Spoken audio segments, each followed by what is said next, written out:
Mini Matters, a miniature painting podcast.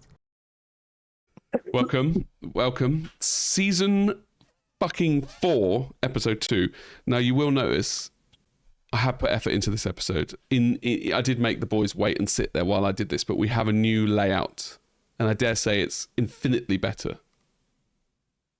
You guys can't see, so thanks for nodding. You'll see it when we come out. I'm happy with it. To be honest, it looks very similar. I'm sensing it. I can't see it, but I know it. Yeah, we know your happiness, so we are trusting that. Oh, I'm hard, to be honest with you. I'm figuratively and literally hard. So you can make what you want from that. Hold on though, I am going to pause. Right, there we are. Now no one knows when you're talking. The allure of we have moved from Discord to Google Meets. Now I don't want to like promote corporations or anything like that, but really Discord is probably a corporation at some level, right? All of them are. Yeah. Yeah, exactly. Lots of people use it. That means it's evil. Yes. Yeah. I mean, we've had very, very good discussions on AI, not to go into it, and we can go over what we've got in the episode and all that, but there is now a dedicated channel in Discord to discuss, I call it educating Jamie on why AI is bad. Because now some of the arguments they've made, I understand, but I'm still not sold on it being bad yet. And I'm not trying to open up the box here. But what two things I've learned is when we say AI, basically all of us just assume we're talking about ChatGPT and like Gemini, and right? And most people, when they say AI these days, they mean generative AI, which is also slightly narrow. And like I realized that when I'm so pro AI, it's like for medicine and weather patterns and all this kind of shit, right? And I also like Codex, which is OpenAI's programming thing. I have less strong opinions on the the ChatGPT, blah blah blah.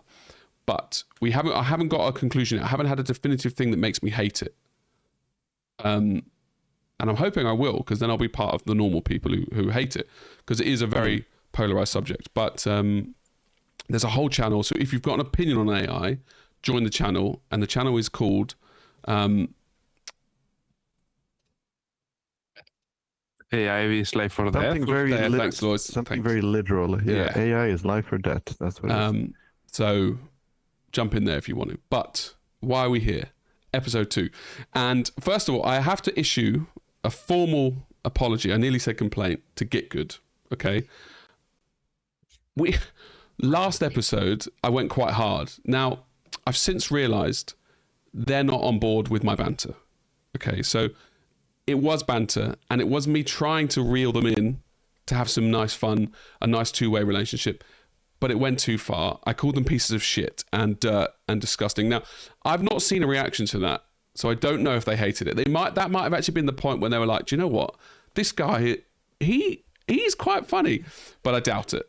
Because so I thought we had rapport, but we don't. We seem to not care and want that. So I take back the olive branch I tried to give them, and it's dead. There is no longer any banter unless you guys want to reciprocate. In which case, we'll come on your show, and then you can come on our show, and then we can have banter. But I kind of feel like it's like a dog walks up to someone and pisses on them. And then the other dog's like, dude, why are you pissing on me? And that's what's happened. Whereas one dog walks and pisses, and the other goes, hey, you pissing on me? And he pisses on him back. That's what I wanted. I wanted exchanges of excrement, like something really disgusting and a horrible relationship. But no, it failed. So, I mean, we've talked about this before. Like I know you call some close friends like fuckface or dickhead. Pieces of shit. I call Arnau that almost every day in the Discord. Yes. I try to tone it down a bit, but you call Arnau a piece of shit. You love Arnau. I love Arnau. This is just how we talk. So if the Get Good guys aren't on board with that, we'll be it's just abuse at that point. Boring. And that's the issue. It's boring if they understand.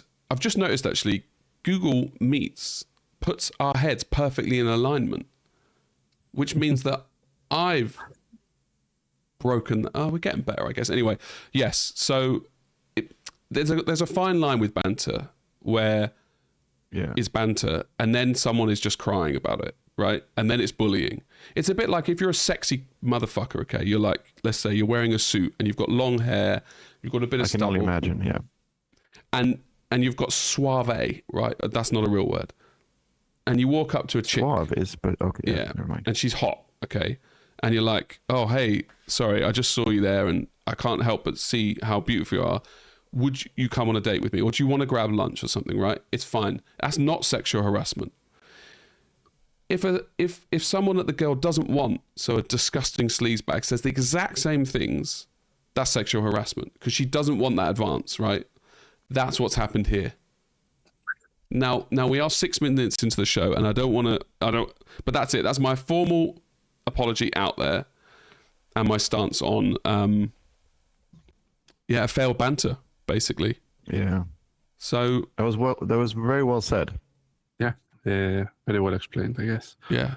I mean, the pissing and the excrements very painted the picture. I wanted literally a shit food fight. I wanted us slogging at each other, like big slogs, like they would come back with a rhetoric or a response saying, my wife sleeps with cows or donkeys or something, right? Like something really brutal. And then I'd be like, whoa, but everybody from the outside would be like, what the fuck are these two people saying? Like we'd have back and forth, right? Everybody else is confused about it, but we know, and that's all that matters. But yeah, we can't have that. It's done. Well, maybe we can. We'll see. But I highly doubt that we'll get anything back if they even listen. So what do we have on the show today? We've got a cracking show planned. We have not planned at all. Yes, we have. We had like minutes of I wasn't paying attention. I was doing the background. Talking about this episode. It's more planning than we ever do normally, actually. Yeah. Well, I feel extremely well prepared. We've also got... I dressed. we had the feedback for faction feuds has been good. Now, people like faction feuds. Yeah, people like that. We've got more of it. We've only got like 1 or 2 more from Monty, so we're going to be struggling soon. You have to go into the street and ask people. No, I've got to do an online poll, haven't I? Like, I've got to do some anonymous poll. I'll send you've got this Google invite or whatever. I'll fucking work it out somehow. Probably not. But I have really been enjoying the Discord. I don't want to say we've got a Discord, but we do have a Discord, and it's very active now. And it's like there's a few channels that do better than the others, but I've enjoyed. We've got now a mini community of 6 people. Always 6, yeah. So all our listeners, basically. But there's 9 if you include us 3, which is it's a boiling pot of so. I mean, I haven't given anybody any information on what the show is, but look, listen to this, okay? Last episode, I said, please like and leave a comment on the YouTube video, okay? I specifically called it out. Now, people did. I was surprised. I forgot I did, and then I went and looked. I was like, why the fuck are there 10 comments? Okay, not Ben comments. And it made no difference, right? So... so the calling was failed. We've got likes and subscribe. No, sorry, not subscribe. So apparently somebody's written in the comment that YouTube specifically listens out for like and subscribe, and not what I said. And then when they hear those words, YouTube are like, right, they're playing the bullshit game of Now, I don't know how I feel about that. I see. So what the phrase like and subscribe is better for you? I feel like that's what they're saying. So we have to say the specific word like and subscribe. Well, so this is what they were saying on their phone. When somebody when they're watching a video says like and subscribe, you get an actual pop-up on your phone. So now that we said it we said it 4 times, 5 times. Does it build up? But I reckon you say it too many, and they're like, these guys are fucking fishing. Let's fucking pump them right down. But they literally can't. On top of everything else that we do right in terms of social content, we sometimes, I mean, we are on the side of bullshit. We literally couldn't get worse with our like the content, the everything we do. It's dog shit. Do you know what I mean? No, well, I'm hopeful. I think we'll get there. I think it'll get worse. There's a saying, you can't polish an actual piece of bullshit. And that's what you can't polish a bullshit. A physical piece of shit. Like a cow. You know how you have a cow and then you've got a bull and then you've got a bull shit. Yeah. And that bull produces feces. I get it. If you freeze it, you can polish it. Exactly. Thank you. See, Arnaud's he's deep in the mix with polishing shit. That's what happens when you're a box art artist. You have to think of ways to get polishing shit. That's a good analogy, Mark. Yes. That is a very good analogy. Not to say that Arnaud has ever painted or thought that any of his pieces are shit. Never. No. But he is polishing those. Oh my. So let us bring us to the day. We have... You have news. Oh, I did have some news. Oh, it was the apologising to Get Good. Oh, good. Oh no, we've got real news. GW, fucking Corsairs, but let's get, because people say that this show is disorganised. Let's get to the crux of it. Okay, We've got the news. We've got Family Feud, which I need to collate while we're there. But yeah, I've got the votes. We've got a meat of it, a real meat of it, which is competitions and why they're bullshit. Yeah, I guess. Yeah, it's clickbait. Clickbait's probably hopefully another keyword that if you say not child bait, I don't jailbait. so. You can say clickbait and it works as clickbait. That would be amazing. It's a life hack. Well, you can, yeah, I mean, to be honest, I'm still amazed at our new layout. This is amazing. Season 4 is the best. And that's it, right? Oh, and then we've got Dr. Lovebrush. And maybe we could throw in a would you rather. Some other sprinkle happy shit. You did spring it on me, boys, that we wanted to do this episode. So, oh, and of course, thought of the day. We're getting into some. There's some thought of the days there that let's dial it back. Jamie's ADD. Why did I say we were going to do the news first? The actual news, the new releases, Corsairs, and the other chaos shit I don't care about.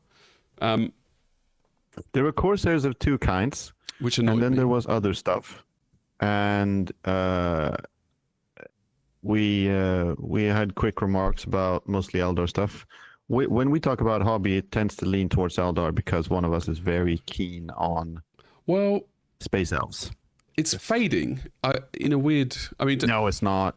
Okay, it's not. Look, put it this way. Okay, imagine you've got a beautiful wife and you love her. She's beautiful. Okay, and she's like the best thing. Like if you were to draw or say what you liked in women, this would be that woman. Okay, whatever that is for anybody. Right. If you're gay, it's a bloke. If you're bi, there's somehow two, but you can only do one at a time. Unless this is what's happening now. I'm seeing other people, and I'm like, shit, that's that thing there is doing something for me, and I've never had that. As a quick just aside, I've thought about this a lot with people who have like factions in any of these games. I know Arnaud is a massive Blood Angels fan. I'm a huge fan of like Black Templars, but also Space Wolves, but also several other things. So it's like I definitely don't have an army entirely aside from whether or not I game with them. It's just like I'm very much into all of this shit. Even 40k versus AOS. Like hypothetically, I'm way more interested in AOS on any given day. Oh, wow. Because it's all good. There's potentially to be fair, in my case, it's also very different from Jamie because I do love Blood Angels and it's a 10 of love, but then the rest is everything is a 9. So it's not like that's what's happening to me though. That's what I'm saying. You've had your wife and you've loved her, but from the very start, you also knew that you had loads of other women. And it was fine. It wasn't like you were upsetting. So you've kind of been kidding yourself that you only like Eldar, because I guess what you're saying is you really do like everything else, but you like Blood Angels that bit more. Yeah, that makes sense. Whereas I'd not looked at other stuff deliberately. I was like, they don't exist, right? When I walk down the street and there's a beautiful woman, when I was younger, still married, just not so fat and like disgusting, I would look at them and sort of try and catch their attention, or I'd chat people up, but I'd never act on it, right? But I would still actively like. Now I'm like, there's a woman. I'm like, I can't. That's it. Like my youth and that kind of.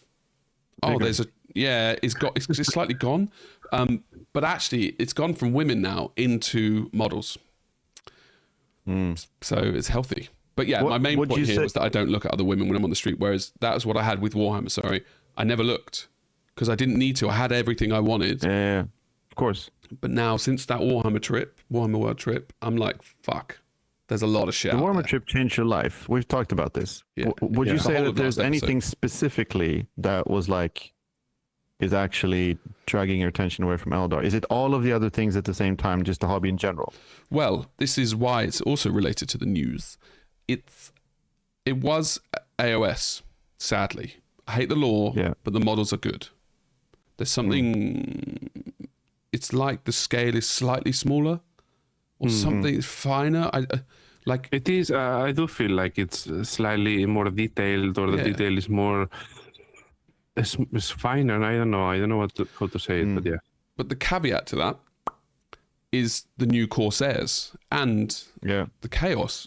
Like Corsairs have actually always been great sculpts. So, but that was Kill Team, and I felt like maybe they had a little bit more wiggle room to do something with Kill Team, or it was literally just that it's a new model, a new. Corsairs didn't exist, right? They were in lore, but they didn't have this prescribed bullshit that they have to adhere to. And I think, I don't know, but all of the Corsairs that I've seen so far, I've thought they are cool. Like detailed. Do you like all of the new shit then? Except the Viper. But you don't like the Viper, which is fucking shit. The Viper is actually a very good example, because we complain that we don't have new things in 40k, but then, in my opinion, they improve something, and then we don't like it. So are we the ones that are? It's very hypocritical of us. 40k. So the rebranded Phoenix Lords they did, right? Most of them, and all the Aspect Warriors, most of them were just 4K versions of a 480p or a 240p, right? It was upscaled, and some people complained. I actually thought some of them were really good and liked them. I didn't like Azerman's fish face, but yeah. So I was hoping that the Viper would literally just be modernized, same as the old one, and bopped up a little bit, right? That's what I was kind of semi. But I bet you I might have even complained. But isn't it what happened? I mean, it's more or less the same. The shape changed a little bit, of course. Thank you. There, that's it. But That's said enough. No, weirdly, I think that the shape changed just enough to be like, I wouldn't say a problem, but enough to make it that much of a difference. I actually also think that I like the old ones so much, and I like the little kind of tower shape to it. And then now there's something missing. I can nail it. I've got, if you imagine a nail and then a fucking hammer, the problem is they've taken the Harlequin flying transport and and that's it. So it's no longer an Eldar thing. It's a shared Harlequin thing. Whereas I'd always thought that Eldar had their own vehicles, Harlequins had their own vehicles, and I dislike that they've done that. And I understand why they've done it, because it's a lot faster for them to do it.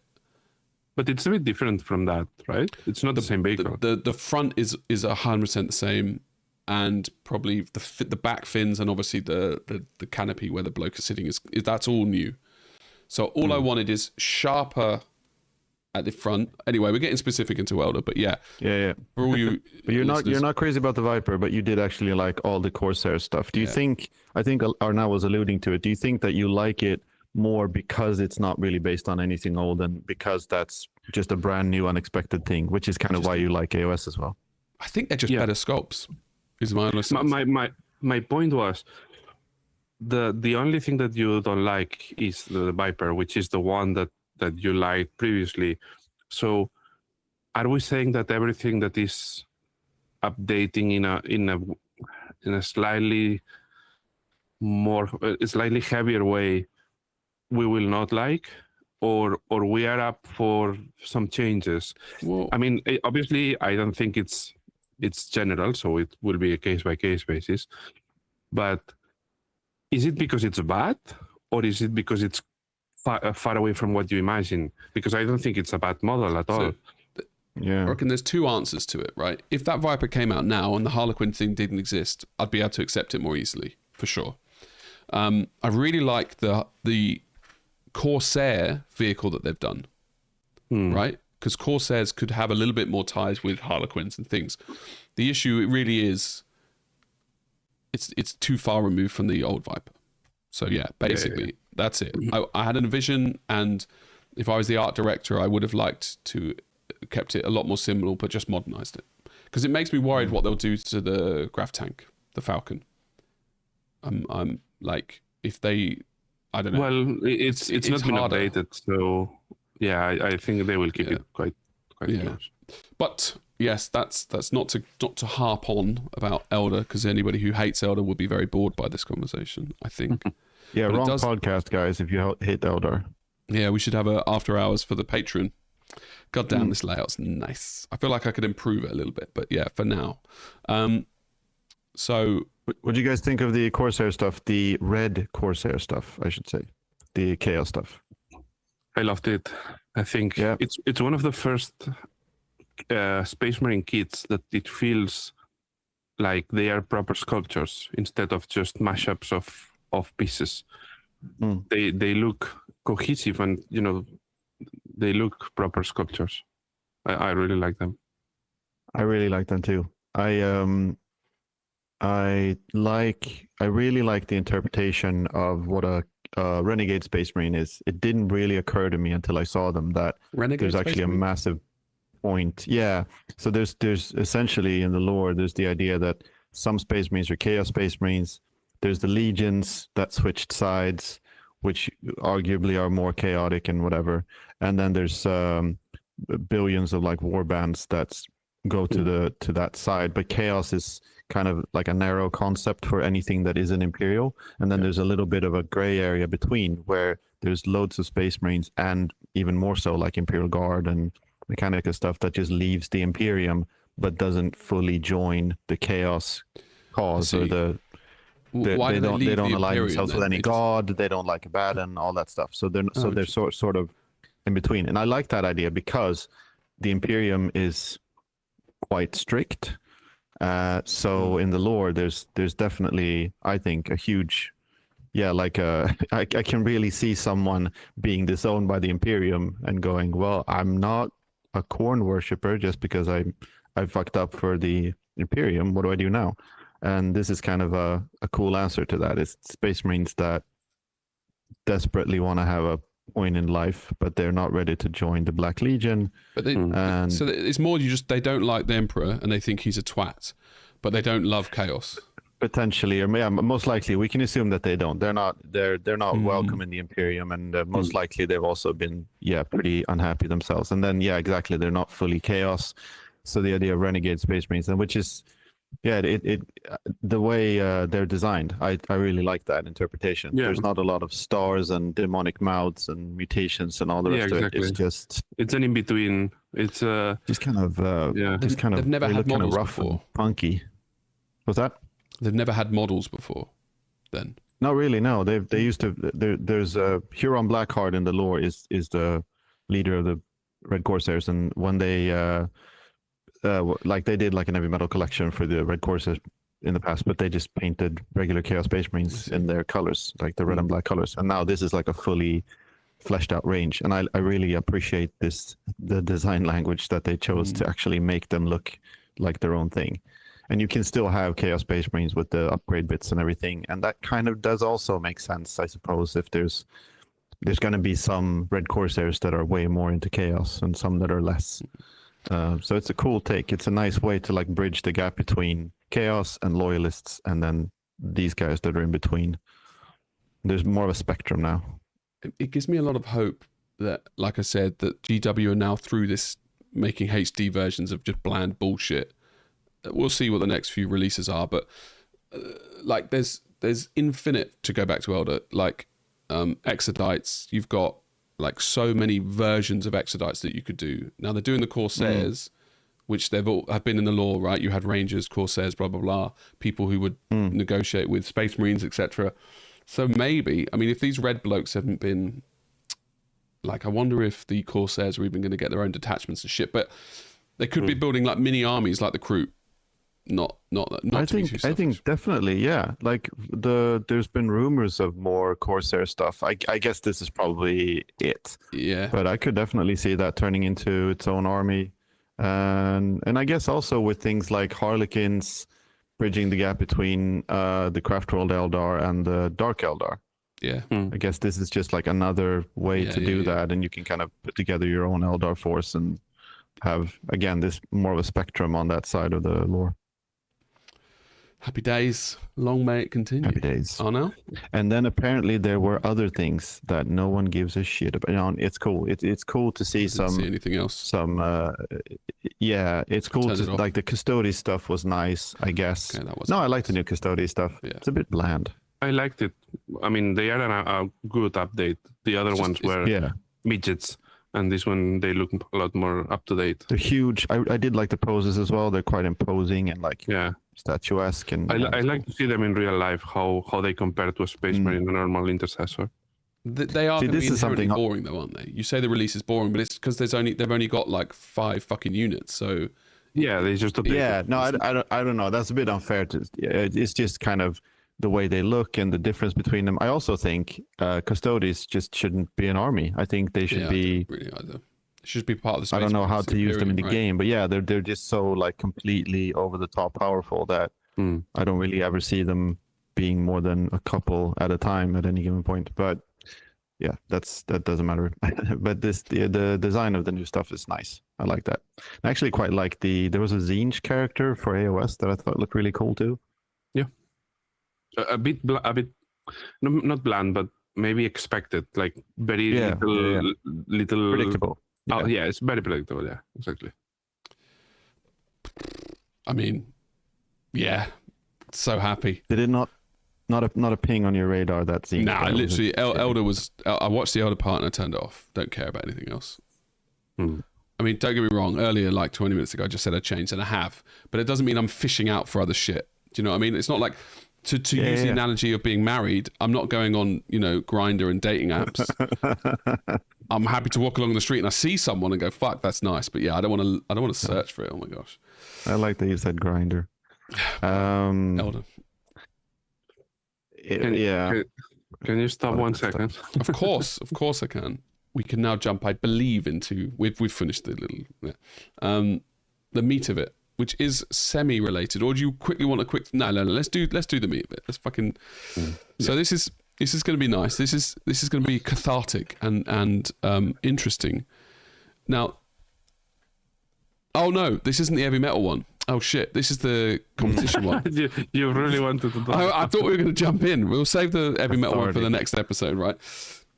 The competition are now. This is or Martin. I'm not sure whose piece this is.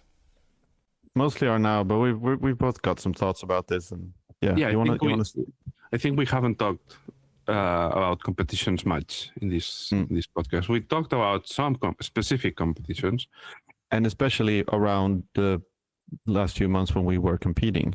Yeah, we had a lot of things to say about that, but this is more of a general philosophical point. In our hobby, it's very common to have competitions, and everyone is not obsessed, but we all are. They pay to compete, right? That seems to be a lot. Yeah, most people are. And I always, because I never understood competitions much. I'm not a competitive person. I always try to understand why do they exist, and we came to this we talked about when we were coming back from GD, and I think because this is my thought process, right? You go to a competition and then you have some random judges that you don't know. Would you appreciate that trophy if you don't know the judges? You shouldn't, right? Because you don't know if they are just you don't know who is giving you you don't know what are their credentials. You don't know if they know what they're seeing, so they are not important to you. So why does it matter that they are giving you an award? And I think there's a very simple answer to that, which is why we go to competitions. And it's because we want someone to tell other people that we are good. So what we want is that people trust this judge to say that we are good. Yeah. It's the only thing that matters about competitions. Is what we take from it, if you know what I mean. I remember the conversation because I think we got there by saying roughly, in all other sports, almost, or competitive things, you have a clear way to win. AKA, you're a tennis player, you beat that player because you're better than them. You have a football team, right? There's 11 other people, or there's 10 other people, but you're part of the team. You work together. You beat them, right? Yeah. This is one of the few like competitive scenes where it's opinion based. Yeah. And that's where the whole conversation, I think, went from. We were like trying to work out the what's the reason, and I was like, yeah, you still win though, right? I was like, at the end of the day, Martin was up there with gold, and there were all the people who went who didn't get gold, so Martin won that.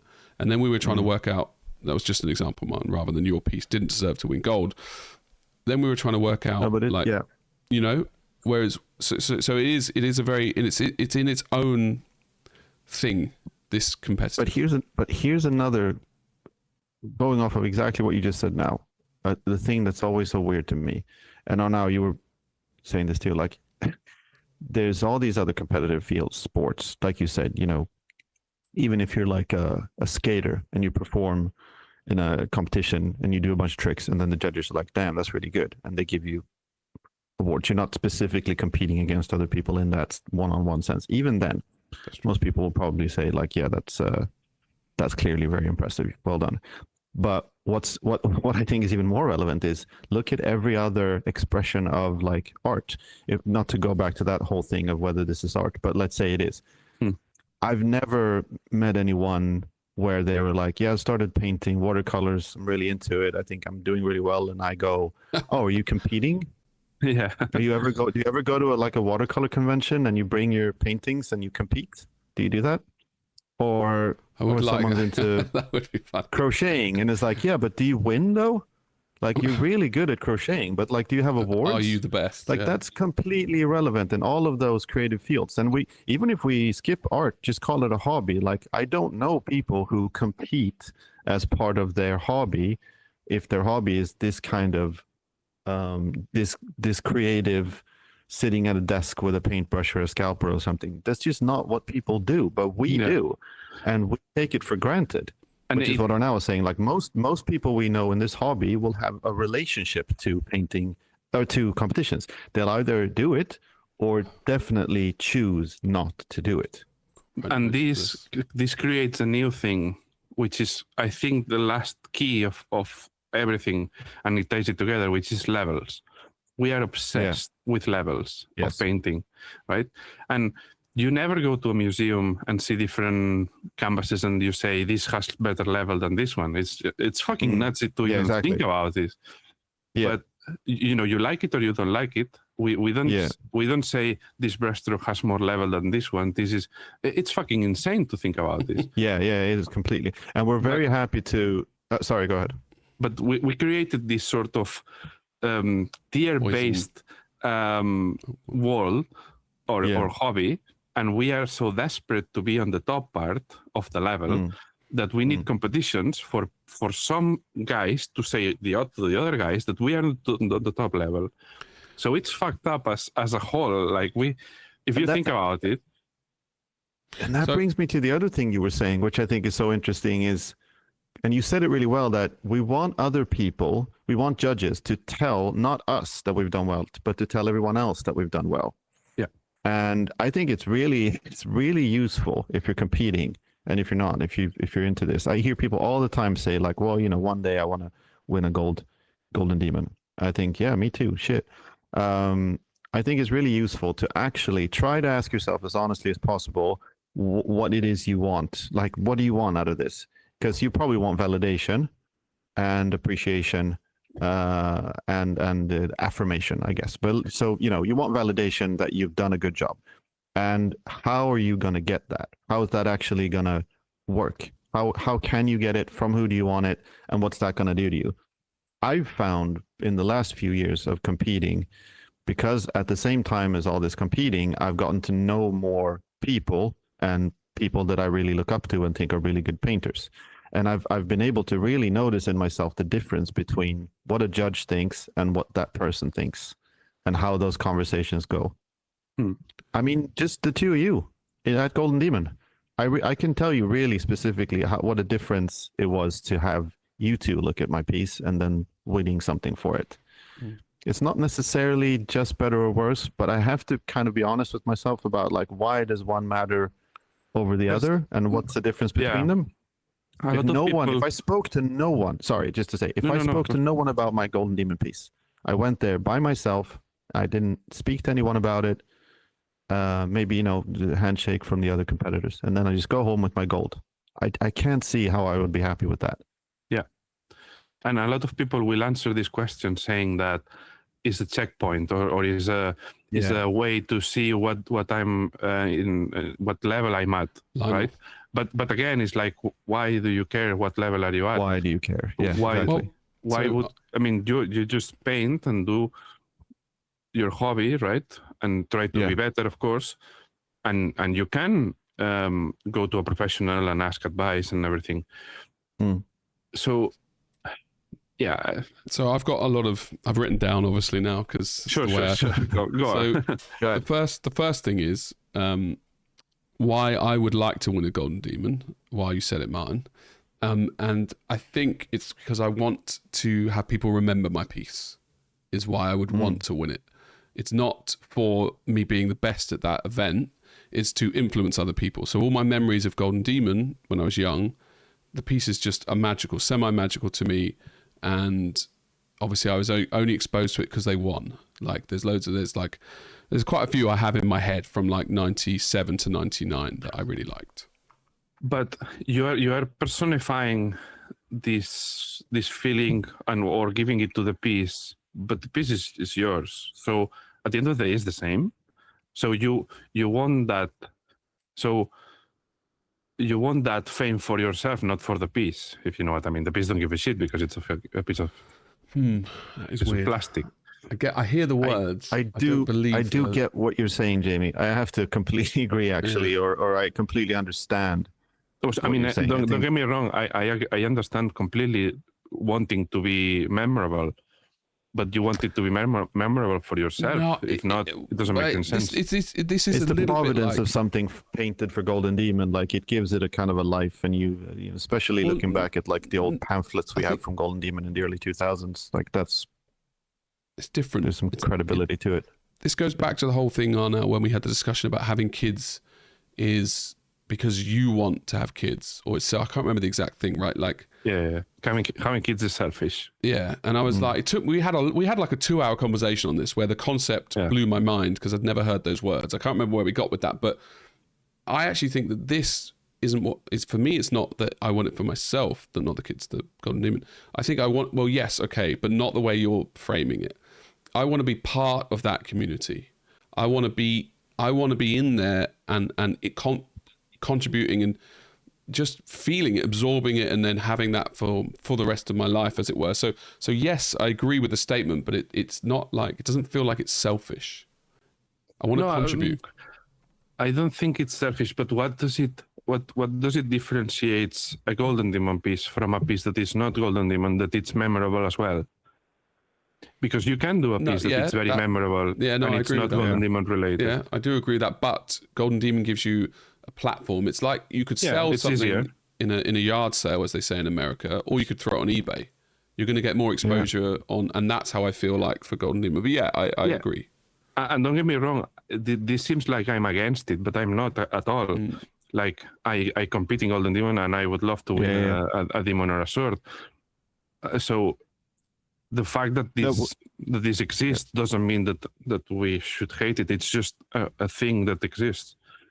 We are really just talking about how and why. It's not like either any of us are going to stop competing in Golden Demon or think it's the AI conversation. I do think this is a really interesting subject. But I have thought myself a lot about that.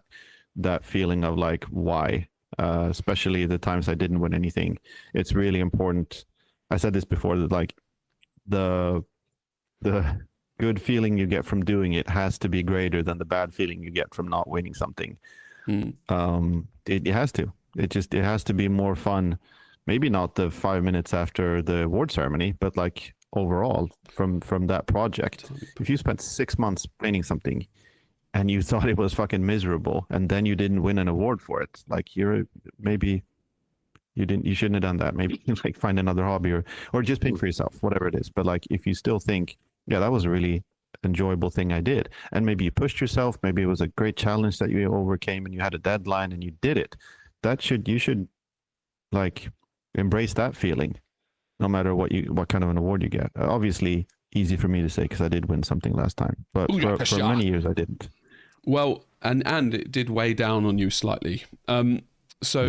And I think that's it's that journey, isn't it, to come through. So it leads on to, I want to categorize positives and negatives to shows then, because a part of me is like, I agree. And the whole journey that we've been on in the last month, 2 months, because this show's only 4 fucking months old, and maybe 4.5 now, which is it's blowing my mind, to be honest with you. But the journey I think we've been on, I don't know about you, Martin, so much, because you're more experienced than I, but painting to paint and not painting for anything else, right? That's what we're trying to get as a main like ethos. And so the notes I wrote down on positives for the show was, this is a negative and a positive. Without shows, we wouldn't paint at all, right? So it's a negative and a positive. No, these are discussion points rather than opinions. I think there's an argument for that. Right, Lionel won't paint unless there's a show. We know that. Some people definitely would, but I don't think that we would stop. You wouldn't. Lionel has you stopped. Wouldn't. So that exactly. I think there's people. There's irrefutable. No. I know. But there's also people who probably would don't even want to go to a show, and they're painting.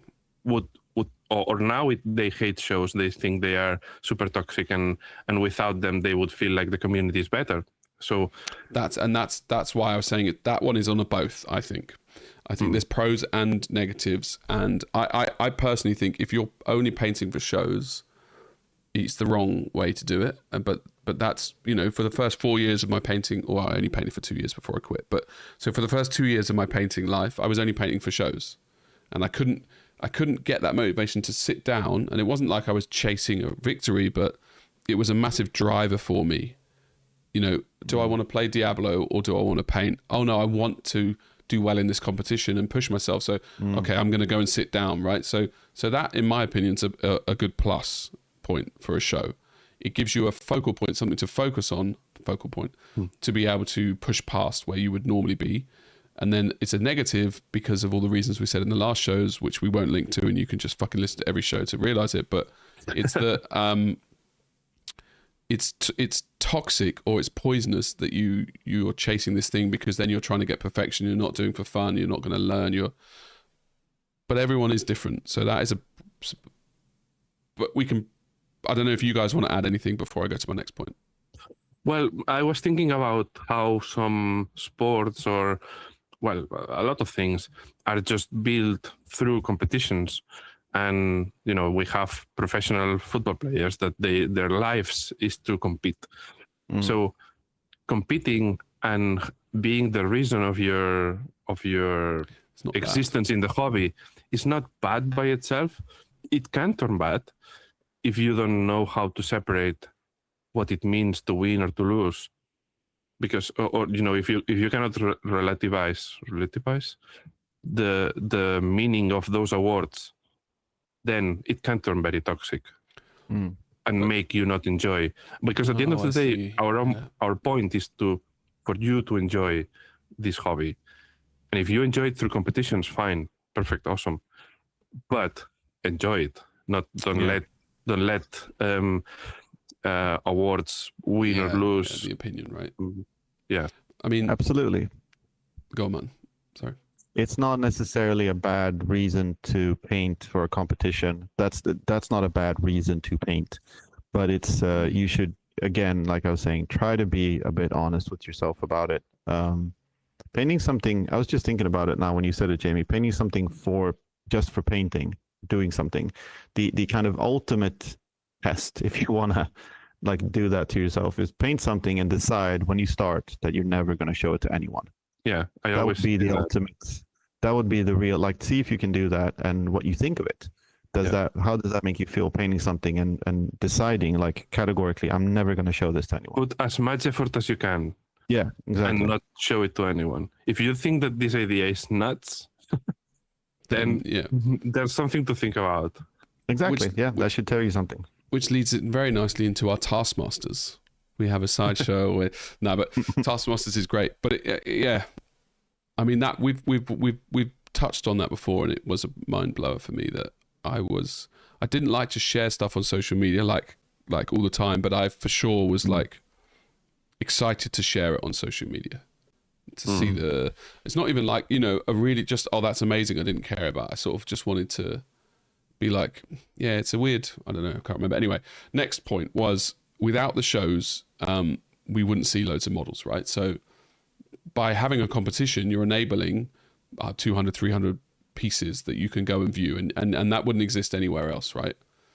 Yeah, they are like could our it exist? Art galleries. Basically. Okay. So that leads me to the other thing that I was going to say as well, which I think is I've said this to some people in the class, that like just try to think of it as an exhibition. You try to remove the idea of competition. I thought about this so clearly when we were in Monty, because the competition for me personally, not to take away any, there was some absolutely amazing pieces that won awards, and I think that competition is a good competition. It has really good judges, but for me personally, it was like 100% just exhibition, just looking at all the stuff. That's how Golden Demon is for me. Yeah, and the reason I brought I brought the Spacefuls from Golden Demon to Monte, and it just felt a bit like I don't even care if I would be happy for the judges not to like even have a look at these. It doesn't really. If they want to give them an award, fine, cool. But that's it's really just there so that all the people that didn't see them in Golden Demon or had to see them behind the glass could get a better look. It was really like, it felt like a great opportunity to get them out and have people at them. And even like, especially Jason, who lives in America, doesn't get a lot of opportunities to come and look at our stuff. Got to hold him in his hand and have a good look. That's really what it was for me. That was Monte for me. And I feel like I think it would help a lot of people to really try and think of it that way. Just think of it as a meet and greet and exhibition, and like you just said, an art gallery. It's just there to show off the stuff. At the end of the day, when you go to a competition like this, what you have is cabinets full of models that you cannot see anywhere in the world. Exactly. So the first thing it's an art gallery. And you should be excited to see the art gallery, which is why we all we go, right? We go to see other people model, obviously to participate and show ours. But the main thing for me to go to these events is to see models, because seeing models in real life is so important. They change so much. Exactly. And if you want to paint something, you spend all this effort doing something that you're really happy with and you think you've done a good job, and you bring it to a competition, even that, I mean, don't underestimate how amazing that can be, to get to show off your work to a lot of the best painters in the world, and ask them about it, talk to people, like use that opportunity. Again, that's the kind of art gallery thing, the exhibition thing. Just try to keep in mind the last 30 minutes of the Sunday afternoon when they give awards. That can't really invalidate all the other stuff. There's the typical phrase of, if I don't paint anything, I'm not going to this competition. Exactly, yeah. Which I think it's that is, I really disagree with this statement. Yeah. Because that... Well, I've not painted for the last 4 years, and I've gone to exactly, but you're a great example of that. So, you went to Monte and Golden Demon this year, and you see all the models, and well, I have a better time actually looking at every single person there that is sweating their ass off. Like I enjoy the event, and everyone else is like, oh fuck the awards. I mean, and you're very clear about why you're going there to like see your friends, play Pokemon with Arnau, and just hang out and eat disgusting food. It's a really lovely food. That seems like a really sensible attitude towards these things, as opposed to, again, some people might go and be really nervous the whole weekend that they might not win something. So that was my last point. Is it's a social? It to me, it is only a social, right? Centered around the hobby that you love. Now, Lionel, for the longest time, said anybody who doesn't know, Lionel is the old presenter who quit to chase money, and he's a piece of shit. And I can say what I want because he doesn't listen to the show. He's also a really bad character and person, and it's questionable if anybody likes him. But Lionel, he only painted, as I said, for competitions. And he always said, Jamie, I don't know how you do it. You're an idiot or you're a lunatic for coming to these shows without competing. And last year was the first time he came to Monty. So he took like a year out and he didn't go to any shows. And then he came to Monty and he had the time of his life. And he was like, shit, I fucking loved it. This is amazing. But then at the end, he just said, I'm going to enter next year. But also he won something. And he did actually win I forgot something. he even entered. But it was something old that he painted many years ago. Was so happy. He was happy. He was so happy to win something. That was ecstatic. Retribution. That wasn't that the piece that failed miserably at World Model. It was one that he painted with me, right? So I really liked it. I think it was a good piece. So this was really like 2 or 3 years ago. Yeah, but it's great. It's a really but yeah, good you're picture. right. He was happy. There's a photo. I need to put those photos together of him on the Model Expo stage, and then him on the stage in Monty. It's the polar opposites. Are very. But imagine having one of the best art galleries in the world of your field, and saying no, I'm not gonna go because the last half an hour I cannot participate. Yeah. I think they should ban. Yeah, or like you said, Arnaud, I'm not going to go because I haven't painted anything myself. Like, I mean, that literally is the thing. So anyway, go to an art gallery, go and have a look. Then I cannot go to any museum because I haven't painted anything. I just think that. Oh, we're not. But...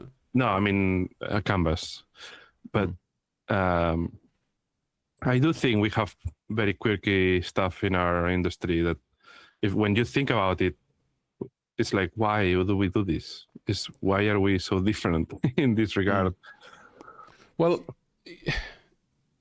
I mean, it is our community is like its core basis is that, right? That we are weirdos. Well, yes, I mean, but it's the competition. Without the competition, we wouldn't think of every single person you know who's in this hobby. Most of them got into it, Golden Demon, when we were in our early teens, right? Most of them. So we are obviously we started the hobby first, and then we started finding out about this. So almost everybody in this circle is its core comes from competition. So you are raised. It's like being raised as an extremist or a racist or something, right? Your reference points are those things. So that's what you find. And exactly like that. I can't see any dissimilarities. By the way, and subscribe, and then carry on. Just carry on. But you say right that we were hobbyists first. So we were so young. It's true. We were still impressionable, right? I feel like a lot of I don't really know where this thought is going, but I've always thought it was weird that Golden Demon came out of Games Workshop, and Games Workshop is so weird. They've done things so they've been so kind of set apart from everyone else in this hobby. Like, they had their own stores that only sold their products. Weird. They had a magazine exclusively for their products, not originally. It was a bunch of other stuff, but I don't know. Games Workshop from about Tom Kirby onwards through the 90s was just such a strange thing. It's this weird entity of, we're gonna have our own convention one day a year that's only for our stuff, and then the magazine, and then the stores, and then the shows how big they have been. The games for so that long. you can only have our miniatures in, and I feel like Golden Demon kind of fits into that, where it's like we want to celebrate some kind of hobby excellence, and now we just take all of that for granted. Obviously everyone does that. Yeah, in my case, I was talking more about the competitions as a No, I get it. whole, I get it. right? I get it. But it's But I true feel that like Golden Demon probably is one of the reasons. Yeah, it kind of. Yeah, I'm not sure if there. I couldn't really speculate if there would be painting competitions without Golden Demon because it's definitely the oldest one. But maybe I agree. Potentially. But that's why I brought up Golden Demon and the old, because they set the precedent to be fair, I can't sorry imagine. to cut you off. Yeah, go on, cut me off, mate. There has been historical competitions. Since forever. That's a good point. And actually, IP and a lot of IPMS. Yeah, a lot of model shows come from those historical model shows. So the fantasy side has overtook. Yeah. No, you're totally right. World Model Expo would have probably been around entirely without Golden Demon. Yeah. Well, then I reckon some Billy No Mate's twat was like, let's have a gathering of all the people who do models and we can all look at them and have an art. And then the 4 people turned up and he was like, fuck, next year, let's have a competition. And then 100 people turn up and then they're like, shit. Like the only way I can view a load of models in one place is by having a competition. That's I imagine it. I imagine it more like I have all these models here, and I bitch about which one has the best blue or which one is the best. Is more. Let's settle it once and for all. Yeah, and it's like let's fucking settle it. Let's put some medals into it, and I'm pretty sure it would. Yeah, I think you're totally right. I mean, the frustrating thing is we know for a fact we don't have enough listeners for anybody to know that point, right? Like if we were popular, like a certain. Then we would have enough listeners to ask that question and someone could, but one day we'll have, more listeners who aren't complete idiots and actually know these things and can let us know. Do you know what I mean? I think it's an important podcast staple that you ask questions that you don't have the answer to and you refuse to Google it. Yeah, well, I don't want to. I built this podcast for a reason. It's just we're on season 4 and we've still got 6 listeners. It's a problem, to be honest with you. But we don't do it for the listeners. We do it for ourselves. We've always maintained. Of course, that, right? I've met literally one of our listeners in person.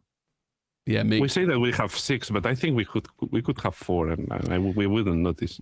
Well, admittedly, if I came back and we had like 5 listeners, I might throw it all in at that point.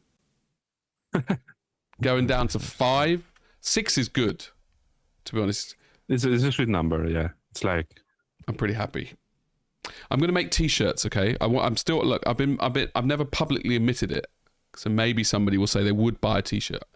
I probably have actually, and they might have actually said they'd buy that T-shirt. But look, I still want to make Mini Matters T-shirts with statements that are mildly offensive and humorous. And I'm not talking like bad offensive. Do you know what I mean? Yeah. Banter. Slightly, yeah. So let us know in the Discord how much you would pay for a T-shirt. Like and subscribe, Martin, and then let us know.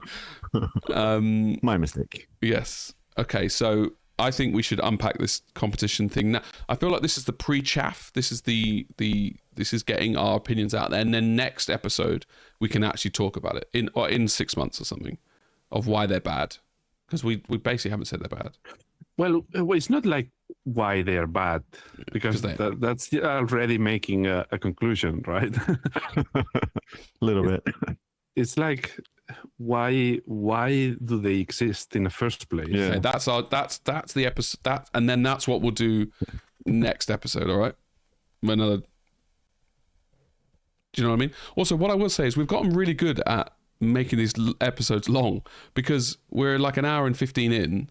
And we've basically barely started, right? And whereas before, we're chewing the meat. We're into the meat already.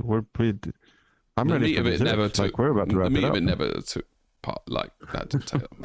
Basically, we used to do like an hour and 10 minutes, and we'd be trying to push. Basically, I'm saying we get along well. All right, just take the compliment. Yeah, although I hadn't said it to get there. Anyway, we don't have a Grotbusters. I just realised. We're on family. We're on family. That's some faction season 3 feuds, shit. aren't we? You'll have to contend with faction feuds. yeah, But we thanks, have family feud, right? So this is It's already... faction feud because it's 40k, mate. But yes, it's family feuds. Right. Do you want thought of the day? Do you want one Dr. Lovebrush? Let's do one Dr. Lovebrush and then get back to thought of the day and then do another. I'm gonna remember this time that thought of the day is not a conversation topic. So but it could be if it's great.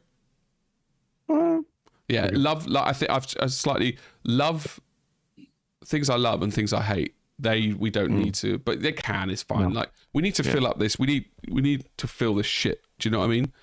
We've got yeah.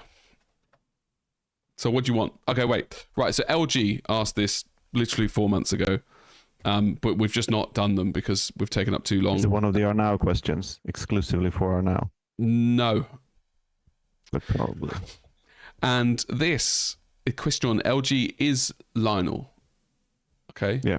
He's our boy. The Lionel. He is our boy. One day, LG, we're going to get you on the show. Now, you might or might not hate that, but one day you can be. I'll have to come up with a new fucking background, which is a nightmare. But is miniature painting? ? Be interesting hearing the perspective. Oh fuck! Have we done that already? Is miniature He's painting asking, art? is miniature painting art? Yes. Yeah, and we did do a whole Yeah, we did a episode whole episode on that. Right, cheers, mate. Good question, buddy. See you next week. Invitation rescinded. Is there any skill? No, you had some other ones. Yeah, no, I'm going. I'm going. I just had to mug him off. Is any skill or material technique you've pushed over the years and never quite gotten or eventually overcame or outgrew? So, is there a technique that was too difficult for you? This is for both of you, or me as well, I guess. Or one that you thought was great and then over the years you realized was shit and you stopped using it? Technique.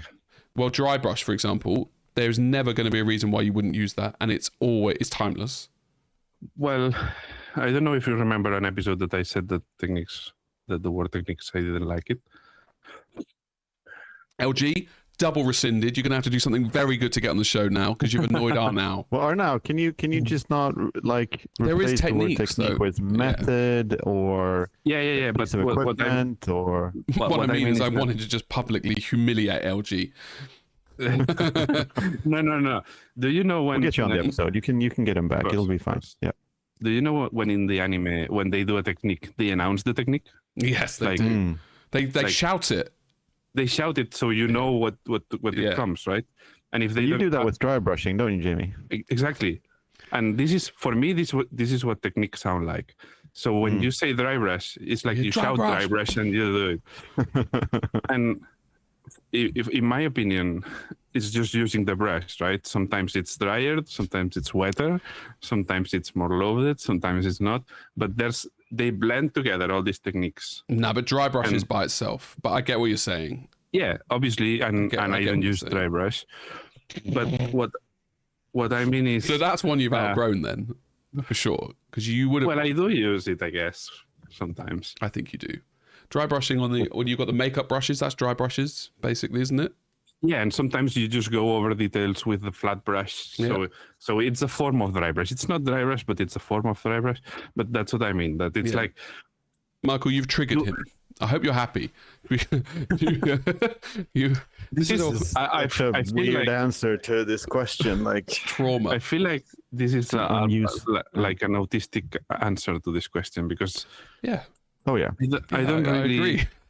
you know, it's such a spectrum of All right. how to use the brush. Right. Without us interrupting you, Arno, give the answer. And then, or do you feel like you've covered it, even though we laughed at you the whole time? Oh, I explained it perfectly. Okay. yeah. Horribly enough, I'm gonna agree with her now. There's fuck? no. I apologize. Is that because you don't want to do it's an a little answer? too. It's a wishy-washy bullshit answer, but it's really like not. There's nothing that I used to do all the time that I never do now. Maybe some things that I thought were like, this is the shit. This is how to do this. Like one very specific thing. For a while, I thought that using inks to do metallics was like that's the be-all end-all way to do it. And so it's more like there's been a few tiny things that I've thought this is the best way to do this, that I've since thought maybe there's more ways than one. which is kind of what Arnaud was saying, but like we're just using the brush for all things at all times in various ways, and we never turn on. I agree with you with like you don't turn on the dry brush button or like dry brush mode. Dry brush is a bad example because I also don't really use that. But it'll be anything like a glaze. It's not like, okay, it's time for the glazing stage. That's just not how it works. Yeah, it's not how it works. And what you're doing is just changing the paint, changing places, and how you put it in your figure. There's always a different. I'm not saying it's a bad question, Michael, but this is the answer you're getting. Well, it's a very good question. I'm gonna throw a fucking pretty good question. Hand grenade in here. Okay? Wrench. Yeah. No, fuck that wrench. This is heavier. I learned a technique with Alfonso Halgarades. Technique. Yeah. Yeah. And you call it when you use it. And I didn't know about this technique before I used it, okay? Because I didn't use any techniques. My technique was I fucking put some paint on a model. Let's say I want to go from red to yellow. I'd put the red on, and then I'd dab into the fucking yellow at the bottom, and then I'd go, and I'd smush them together, and then I'd just get it all. Yes, basically. But I didn't know what it was called back then, right? Because I didn't want to give it a technique because, right? Would you imagine a canvas painter talking about techniques as well? He must do. They must have all banged on about technique. I reckon that was all they fucking talked about back in the day. But I have to agree. I think they probably would. I think when you're that into the thing you're doing, you probably have terms. Surely you must have some common ideas of maybe not as much. Surely they do, but I don't know. It wasn't there defining. Yeah, it wasn't like, okay, I use this technique, and then the bloke's like, right, say no more. Yeah, that's how you got that piece. Yeah, like that fucking thing up there with that little baby finger in that old man. Yeah, that was. Don't worry, mate. I've got it right. So like it's when if you watch Bob Ross videos, which I'm sure we all do all the time. Like sometimes he'll use his knife, like the pellet knife or whatever it is, and he does like little scratches and stuff. That's a pretty defined technique. But sometimes he'll use the fan brush and he'll do the tree branches. But the technique for me is just an ability to get something done in a consistent way. That's what I think a technique is. Yeah, maybe. Oh, now. Right, anyway, I'll finish my anecdotal story here. So Alfonso was like, you just do this crosshatch, I think he called it. I was like, then in the next video, I was like, what the fuck is that? And then he goes, you just go, tick, tick, tick, tick, tick, tick, tick, tick, tick, tick. He did those sound effects. There was no video. He just did the sound effects. And then I instantly knew what he meant. And then all of a sudden, I had cross-hatching in my repertoire of things. And that's all I've used since I've painted now. I have no other way to paint. It's just everything is cross-hatched, right? Except for like dry brush or whatever. But so that's something that he taught me and I learned instantly. And then I can use because it helped me get to what I need to get to. But it is just a way to do something. But I guess my main point here is I don't have many ways to paint. I haven't painted enough. I've been stuck in my old, for the last 20 years, I just did wet blending. That's all I ever did because for some reason, well, no, I know the answer now and I didn't until this exact moment. I was never trying to do anything different from what I was doing before. I knew how to do something and I just kept doing it that way, right? I was doing heavy metal models. I wasn't even trying to recreate this thing. What's this thing called? The Eldar Project. So I wasn't trying to recreate heavy metal. I just had my way of painting heavy metal and that stayed the same. So it's only now that I'm trying to take my skills. I actually just understood something, I think. It seems like you do actually call the techniques and do the jutsus. In a way, like you choose one technique and you do it, right? Yeah, right. And it never occurred to me, absolutely ever occurred to me, that you could choose a technique and do it. Instead of that's how I paint. That's mind-blowing to me for some reason. I have no other way of painting. I think people do that, though. I feel like I see this sometimes with these people that try to do tutorials and stuff, and they'll say like, "Oh, I've just learned glazing."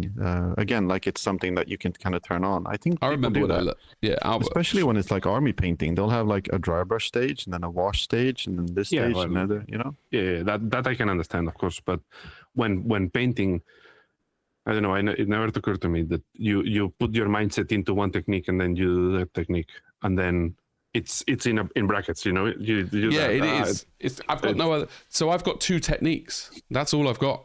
I see. Right. I see. So I've only got 2 ways to paint. So I'm like, how do I do this? And I'm like, well, I don't know how, and it's impossible. But that's changed now, I think, because of the Warhammer World visit.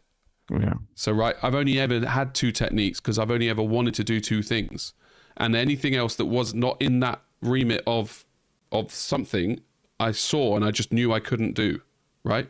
And that's why I found this concept of doing this thing intimidating, because I knew I wouldn't be able to do it. I just remembered the video that we recorded for the journey. Do you remember? Yeah. Well, Your video. Yeah. My video. I don't remember. And we talked about how when I learned how to paint, I didn't learn how to paint with anyone, nor internet. I was just painting by myself without any input from the outside. So I didn't know names of techniques. I didn't know that you could have techniques. I was just using my brush. You know what I mean? And maybe that's the difference here, that I didn't learn through techniques. I was just picking up my brush and then just moving paint. But what were your references? How were you coming up with stuff? Were you looking at books? Pictures? Yeah. But that shows an inherent difference in, because I wasn't doing techniques back then. Although you started your journey later than me, right? The thing is, you dived in deeply into it because you loved it, right? I painted from 12 to 14 and then stopped. And then... yeah. And then I did one... stopped. Okay. I was going to say I did 1 model a year really badly, and like a Guardian or an Abbot, right? But I never needed to think to challenge myself because I was really happy with what I was doing. And then 2018 to that long break, and then I did that model and then went to Alfonso's course. But I still hadn't realized I wanted to do other stuff until Warhammer World. I was still thinking, like I said, he was trying to teach me to do something, but I only wanted to do it this way. And the way I wanted to do it was the stuff I'm seeing in Golden Demon. This kind of clean, blah, blah, blah. Just, you get what I mean, right? Whereas you and your journey, you were trying to do stuff and you wanted to know how to do this. So you were looking at stuff and thinking, okay, that's cool. But also I think, I'm putting words in your mouth here, but I think you were like, no, I want to try this out. I want to push this. I want to do this, which meant that you had to work out how to do stuff and you didn't care about techniques, but you were striving for something different. Whereas I was in this place and I wanted to be in that place. So I never looked outside the box because I didn't need to. I didn't want to. It's only now I'm thinking, okay, I can paint something in a different way from heavy metal, which was literally a month and a half ago I had that realization. For some reason, it's just something appeared in my head that again, a while I like to cook, and for example, I like this very soft brownish onion, caramelized onion almost. Yeah, caramelized onion. Not specifically caramelized, but something like that. So which is slightly transparent and it's brownish, and when I wanted to do that because I didn't have it at my home. I had an onion, but I didn't have caramelized onion, and I wanted to put some in my food. And I was like, how could I bring this onion to be translucent and brown? And I thought, okay, if I boil it wrong, that's not gonna do it. If I fry it wrong as well, because it will be crispy. What if I fry it but with a very low heat? And then removing it all the time, and then it turned out all right. So it was a way of trying, and it's specifically the same. So I saw something in a figure that I wanted, and I thought, how can I do this, right? And you think a little bit about it and just try it, and maybe you find a way. I do think that I've heard sometimes people talk about painting in a way that makes me think they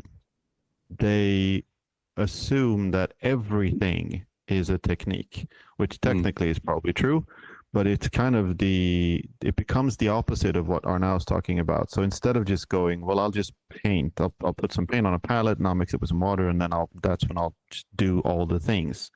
And instead they think of it as like every single step is a technique. So, it's not painting, it's base coating. It's not painting, it's layering. It's highlighting. That step, doesn't it? Yeah, and that's fine. But I do find sometimes it creates more confusion. It almost complicates things. Like I've had people ask about, like, how did you dry brush this? And I'm like, I didn't. What are you talking about? I just edge highlighted it. The highlight I just painted. That's weird. Fair enough that they think I dry brush my models, but it's like it's a weird. It's weird that would be like, you know what I mean? I guess it's like just replace the word dry brush with paint. Just replace all of these words with paint. I've had the question of what technique did you use, and I don't know. I don't know how to respond to that. I just painted it. Yeah, exactly. Never occurred to me that you can paint through techniques. That's. I think that's what the vast majority of people do. I think. Otherwise, why are they asking? Let's get those 6 listeners getting us low. Let us know in the comments after you've liked and subscribed. I'm only doing this for the algorithm. Okay, I want really to see if it makes a difference. It's very good. It's going to work as well. I also have to say that I started, and there's no real kind of like pride in this or anything, but I did start the way are now as well with more of a mind of how to achieve results. Just thinking about what I wanted to do, and definitely just looking at like white dwarfs and thinking, how did they do this thing? And the way I'm gonna approach it is probably painting and layering and building up layers of paint. Just no more weirder words than that or specific techniques. I mean, not to go into another meat of it, but I do think that it's easier to be prescribed how to do something. It's much less cognitive and less intimidating. I'll learn this technique. I'll use this technique. It's just it's coloring by numbers, right? Basically, at that point. Well, I mean, if you paint by recipes, the recipes are not only colors. I guess they're also methods. So how do you apply this? And you need a technique, right? Because exactly. So, you've got a both wash, a dry brush. So I guess it comes from the recipes. And your whole thing are now when you said you'd finished, and I was expecting a big bomb at the end, but it didn't. But the bomb was in the anyway. That was my response. Was that people are scared to fuck things up, basically, and that's why they don't want to go down that road, because it's much more. It's not just like it's just at home. You're trying to do this thing So I get it, and the logic behind it, and I guess our job as Mini Matters. I mean, those 6 listeners. I need to know how they approach it, right, before we can even. But if that's our goal, answers. If we don't have 6 answers, we are. Yeah, any less than 6 answers, I'm fucking quitting. Straight up. If I get 5, I'm fuming. If you are possibly the 6th and you see this 5, don't comment just for the banter. So, right. I mean, I'm pushing it along a little bit because my wife called me and told me I need to pick up my child, and I haven't done my work yet. So we will go to the thought of the day. So I guess I should do the jingle, but I just realized I can't do the fucking jingle because we're not in Discord. So I need to link them into. I was thinking. Anyway. So an episode with no jingles. What are we? No, there will be so many jingles, but we'll just have to edit them afterwards. I'm definitely not fucking editing anything. So unless Martin, you knew that, and you were just trapping me. It was like sing them. That was literally entrapment, wasn't it? Lip syncing. Thought of the day. Ding, ding, ding. Oh no, I think, therefore I am. Thought of the day. Right, boys. 1 to 6. 3. Oh no. Get ready. This is a big one. I still haven't been able to reconcile this thing, and I've spoken to you both about this at length. Voice boxes. Okay. Now, hold on, let me just update a voice box. I know how it works. I know the concept. Okay. I can't believe it's real. There's so many things in this universe that don't make sense. Okay. You believe in God, you don't believe in God. I don't care. Right. The fact that there are as many stars as there are as many galaxies as there are, it doesn't make sense. Voice boxes for me are even up there on a conceptual mind box. Oh, now how? Okay, now people, I think it was you, Martin, or someone. They suggest I'm on drugs. Now, I've never taken drugs except for a few puffs of marijuana, and it fucked me, right? But a voice box. Okay, now it's in your throat. It's perfectly placed, right? Which is fine. Evolution sorted it all out. It put it there, unless you believe in God, and God put it there. You move your fucking lungs just the right amount, and it pushes air through your voice box. Now you breathe in and you breathe out, but you use your voice box to make noise, and then you position your fucking mouth and tongue in a specific way that lets you understand what I'm saying. But so that in itself, I think, is fucking wild. But how do we know to push the exact amount of air through this time? I just can't get my head around it. Like, but there's no voice engaged. And now I want to do an interview with like a biologist who can try and explain. Yeah, we'll get a biologist in here. That'll be a good episode. I can't believe you guys can't think how fucking weird it is that you push and then and then it works. I mean, for me, I told you when we spoke about this, one of the 7 times that we spoke about this, is that for me, a computer is something so fucking magic. Like a few pieces of metal. I know how they work. Things. Yeah. Like and they are pieces of metal that remember things, which is the most crazy thing in the world. Insane. I think about this all the time when I'm on my phone, that I'm using like radio waves. Just how the phone works, but also the fact that it works wirelessly. Even that I'm talking to you guys right now, it is absolute science fiction. Completely ridiculous that it works. But no, the voice box thing. Was I thinking? Computers. Practice, yeah, because I don't understand half of the shit that Arnau does with miniature painting. But I've learned through this podcast that the answer is you practice. And I think the reason we have speech is through thousands and thousands of years of practicing.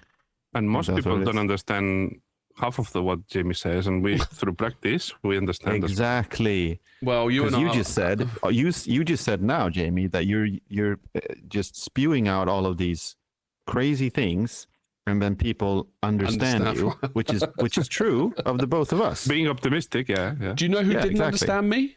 Get Good. They didn't understand my banter. Exactly. So that answers your question right there. The voice box. You know the thing about the Get Good thing, right? Just quickly to go back there. In my life, I like to say offensive things, knowing that they're offensive, and then I play and I scope out the people in real life, and I'm like, right, that guy's boring as fuck, and these guys get me, but that boring as fuck's not right. I've offended them. The boring people are fine like that. I've offended. So then I'll dial it back. I will give them, because I don't want to be offensive. Right, and everyone's like, "What the fuck are you talking about? You don't want to be offensive. You're saying these things that are wildly offensive." No, I want to find the balance between people are questioning, is that offensive? How did Jamie get away with that? That's what I want, right? And that's normally what I get at every work. They're like, "You should have been fired 100 times by now," and then someone else will say it, and everyone's like offended. But then they're like, "But Jamie said that," and then everyone laughs. So Get Good, I went too far because even their listeners didn't get it. Right, which is the important distinction. It's not that any one person did something wrong. Anyway, so yes, understanding. It's deeper than that, though. It's just like it's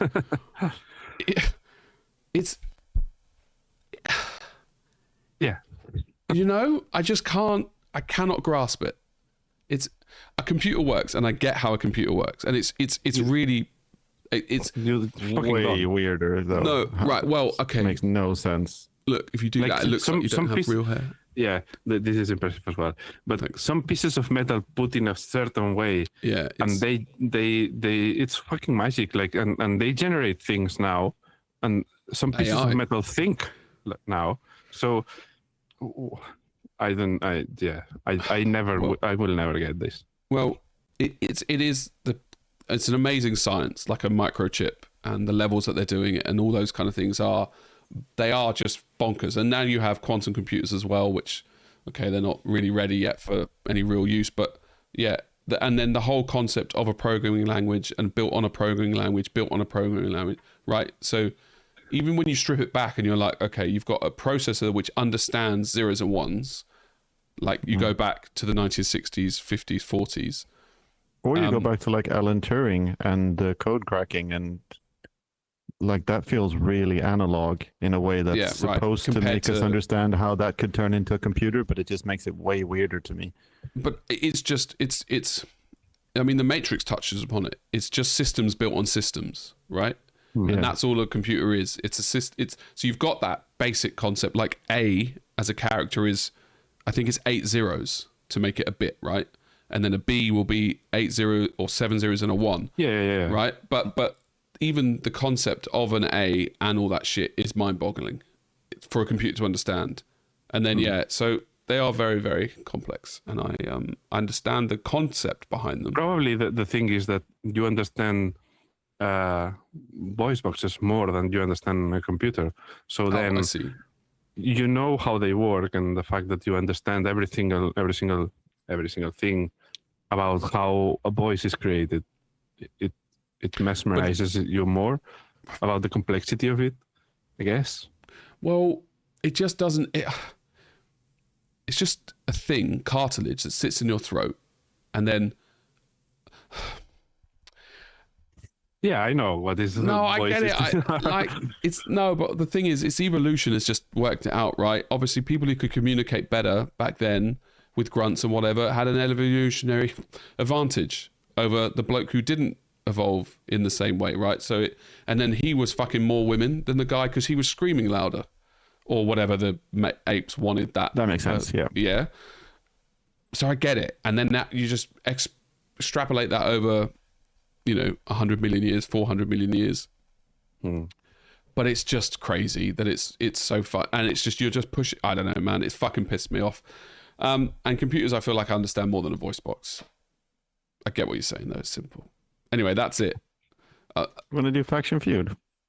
Oh fuck! I thought we were done. Right? Yeah. Hold on then. Oh, do you actually? We can push it to next episode. No. Give the people what they want. Style. Family faction feuds. I need to rename it. This probably will be. I've got 5 questions here. 4. I thought I wrote down. I put 5 together, and this might be the last one on Monty. Okay. Mm-hmm. What is the score? I think it was a draw. We were. It was a draw, right? Very uneventful. Last one would have been a draw. Yeah, I think it is because I think I got 1 point more the first time, and then you got the. I think we're exactly even. Yeah. Okay. Listeners, the 6 of you, if you remember, let us know. MJ might. Please don't let us know. Yeah. DJ. What's Michael's name in this? LG. Fuck's sake. Lucky Gold Star. Weird name, mate. 100. Oh, you know how the game. Right. So the game basically is Family Fortunes, where I asked 100 people, and they just give me one answer, the first thing that comes into their head, and then I put it down into a fucking list for people. So the first thing. Who is going first? Or now? I think there's 4 questions. Went last day, so today it doesn't matter. If there's an odd number, it does make a big difference. So, top reasons for going to Monty. Top reasons for going to Monty. I mean, the first one should see minis. It is the top answer. Well done, Arnau. Well done, mate. 28 points. So it's not. All right, Mark. Belittling his answer. Martin, it's only 28 points, and the next number 2 is 22 points. So it's not that big a lead. Okay. Oh. See friends. Should be number 2. Blimey, 22 points. I was gonna do another one, and then I just pivoted right at the end. I got It's getting harder now. Maybe. I think for the food.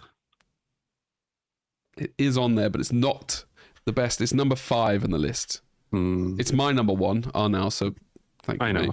Yeah, and that is number 5 with 10 points. It's also food, town, wine, atmosphere. Like there wasn't enough to. So the third would be see miniatures, see friends, get inspired. That's probably see miniatures, though.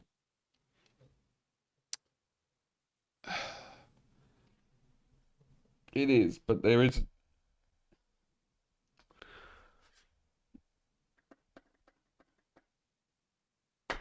Yeah, do another one. Have another guess. Yeah. I'll. So the top answer actually just is inspiration and seeing models. Yeah. So so we've covered inspiration for sure.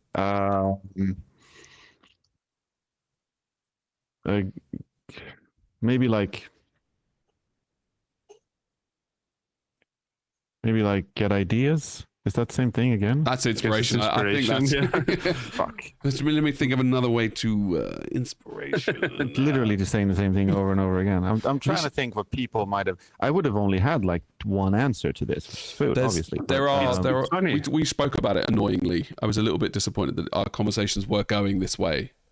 It's funny because in the actual Family Feud, they give the contestants like 1 second to answer, like literally 1 second. No, but they're easy. It's like, what would you find in a supermarket? I know, but just the fact that you have to say something so quickly, it's mind blowing. I'll say competition then to compete. You can have it. It's number 4, displaying your work, putting your pieces on display, right? But it's not necessarily. Yeah. I think it counts. What do you think are now? What do I think about what? Are you allowing the same those thing points? as Displaying your work? I don't think I should get. I don't think it's exactly the same. But okay.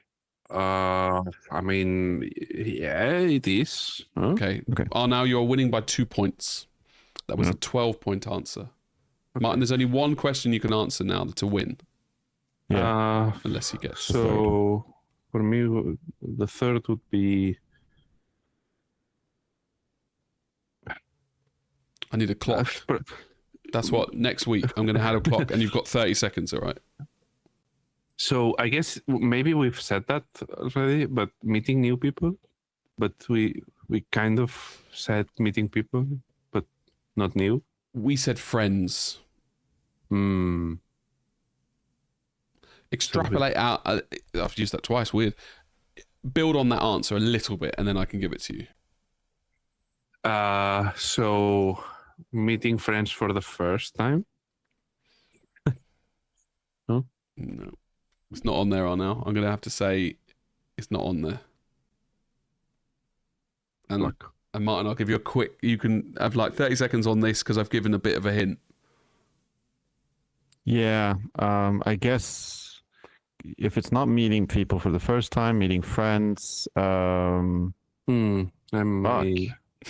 Is it like meeting people from social media? No, that's the same thing. Yeah. You kick yourselves both, unless I know you've got it. I think I'm maybe, but maybe not. But maybe. But it's something like that. It's seeing people that you look up to, seeing people that you follow on social media, seeing your hobby heroes. Yeah, I suppose you could broadly have it. Oh, now what were you going to say?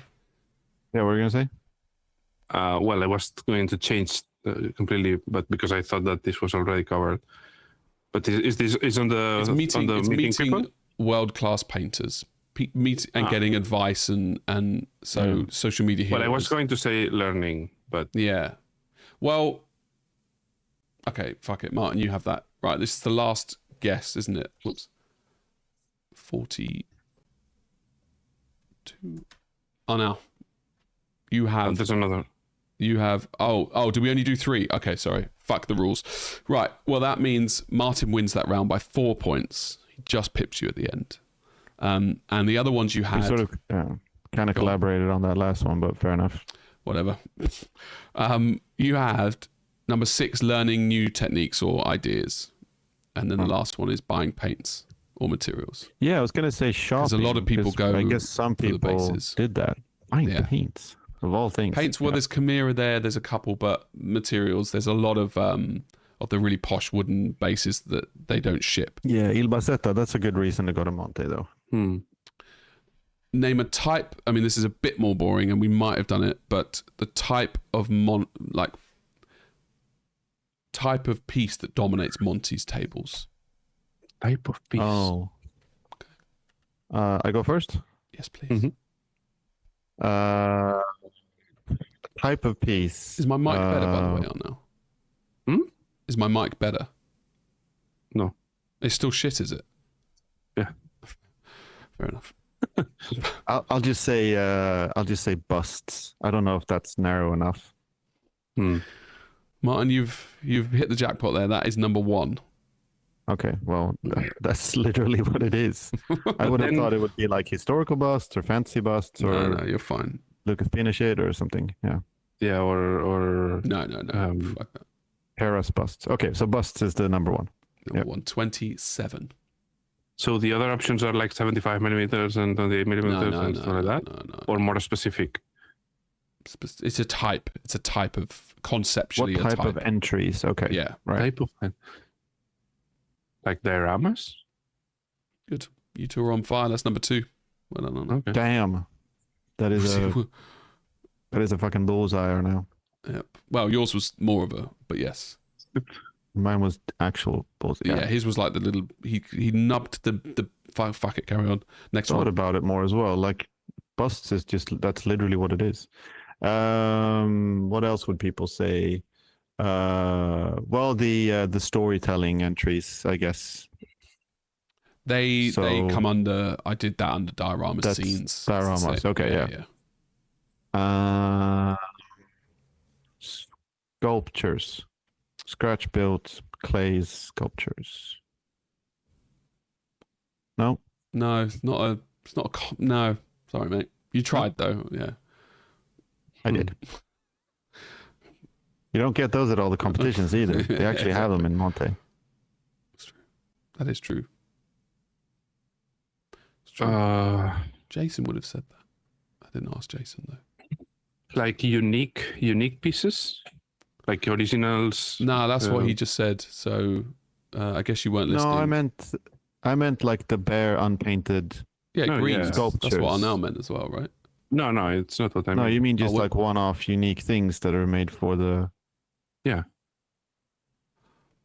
I obviously if people said that, I didn't clock that, so it's fine. Yeah. No, it's not on there. Go on, Martin. Martin. What is the answer? What is the most common entry? Sorry, was that the question? Yeah, well, basically, yeah. What are the most common entries? No one would have said like Warhammer stuff. Fantasy, large scale, maybe.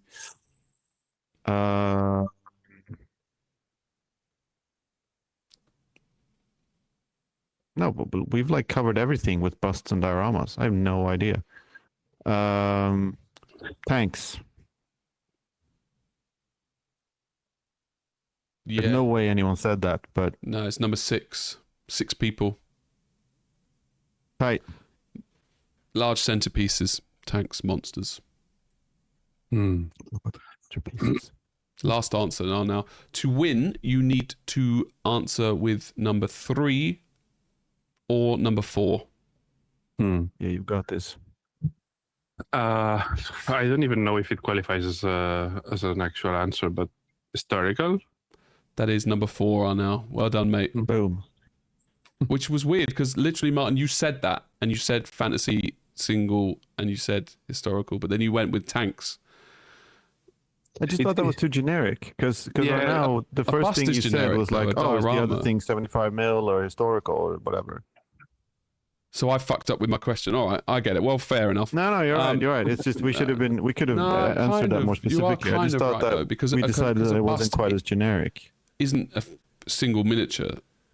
No, it's not. To be fair, we don't have to answer the question. We have to answer what people What people would answer. think. That's exactly I right. learned that. Right. So are now one. So it's 1-1. There's 2 left. What ways could you improve Monty? Now this is going to be very hard for Arnau, but Arnau, you are first. There. Yeah, exactly. That's my answer. No. I would have loved it if someone said if Arnau came. That would have been. I mean, that actually would have been our answer, probably. Yeah. Yeah. How can you improve? I mean, I'm just going to imagine, but more space. It's not the top answer, Arnau, but it is on there. It's number 2. Is it not the top answer? Nope. Oh shit! It is 21 points for you, good sir. More space, so less queuing in that staircase. I would love more space. And what else? Oh wow, that's really tricky. I do really want to know what people said as number 1. Well, I will tell you at the end. Yeah. Can't wait. It's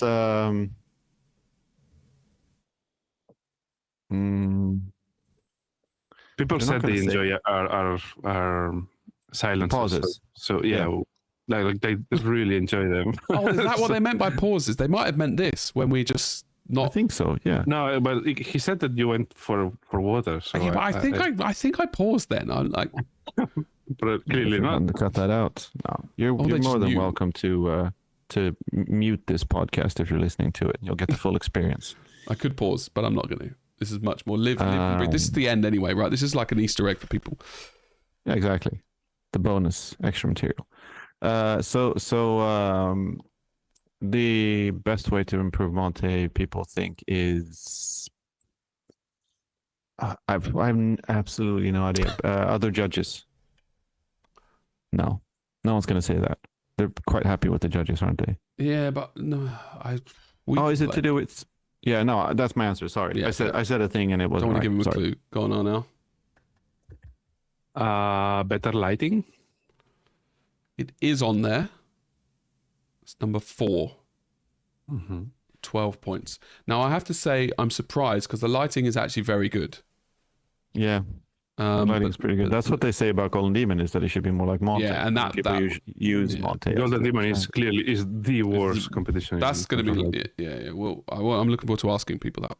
So don't give them tips. Right, Martin, you've still got number 1. Okay, so maybe the award ceremony could be like shorter or. That would be my number 1 elsewhere. Sure. Yeah, I'll go with shorter. The award ceremony, and that is number 1, Martin. Yeah, well done. And that is 26 points.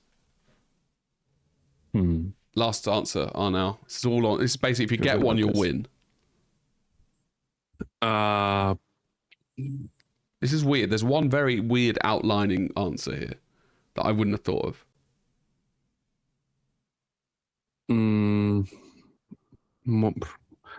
Better accommodation, like easier, or like.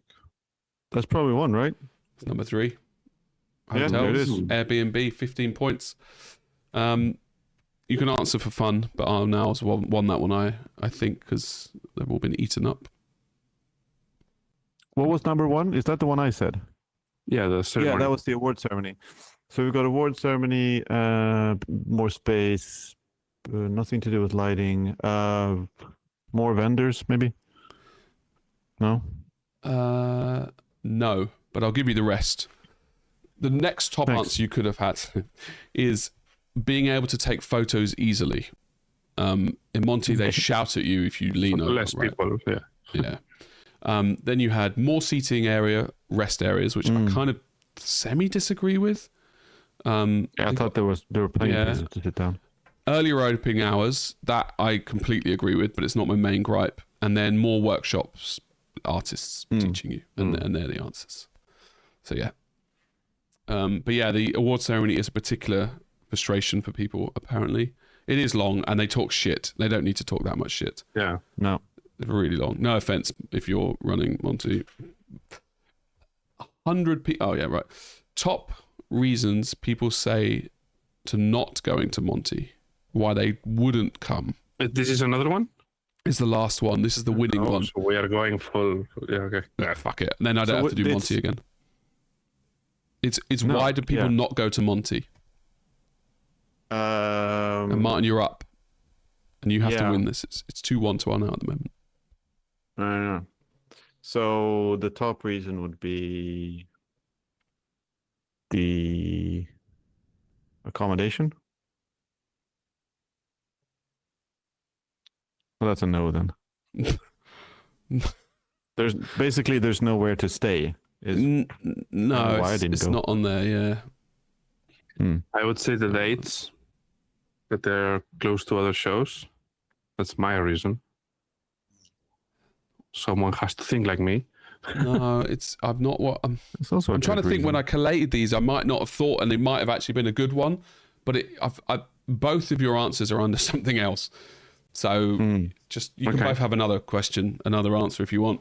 Okay, then you go, Martin. I mean, yeah, that Monte is just too small. Maybe too small of a town. No. Okay.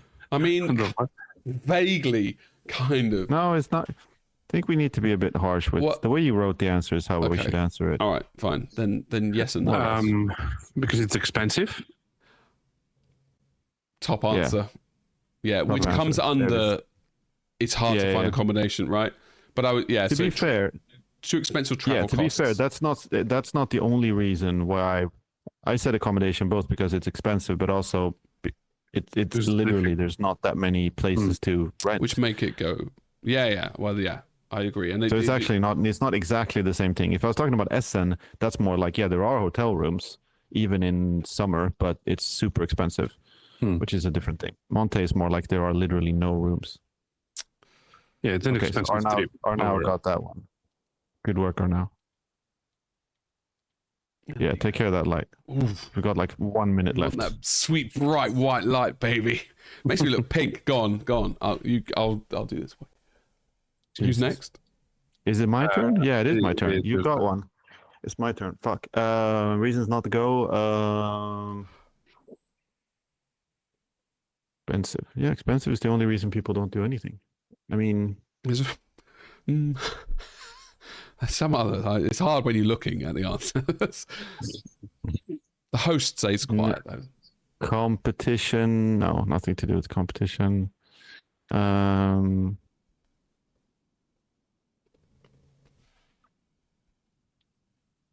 Too no.